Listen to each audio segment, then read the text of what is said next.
নমস্কার বন্ধুরা, আমি পলি। আজকে দিনটি ছিল 9ই মে, বাংলার 25শে বৈশাখ। তাই সকাল সকাল ঘরের সমস্ত কাজ সেরে চা বসিয়ে দিয়েছিলাম। তো চা হয়ে যেতে আমি ছাদে চলে এসেছিলাম। ছাদে সকাল সকাল ভালো হাওয়া দিচ্ছিল, ওয়েদারটা খুব সুন্দর ছিল, তাই চাটা খেতে খেতে ছাদেই চলে এসেছিলাম। তো এই জুঁই ফুল গাছ থেকে কিছু ফুল পেড়ে নিয়েছিলাম। আর যেহেতু 25শে বৈশাখ কবিগুরুর জন্মদিন, তাই বাগানের কিছু ফুল দিয়ে কবিকে সাজিয়েছিলাম। তো এই যে পুকুসোনা তার দিদিকে উঁকি মারছিল।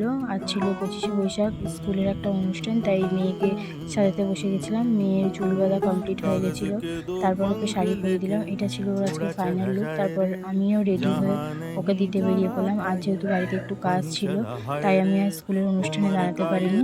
সে তার বন্ধুদের সঙ্গে একটি নাচ নেচেছিল। তো তারপর নাচ হয়ে যেতে আমি আবার আনতে চলে গেছিলাম। তো মেয়ে আইসক্রিম খেতে খেতে দুজনে মিলে বাড়ি ফিরছিলাম। আজকের ভিডিওটা এতটুকুই। টাটা।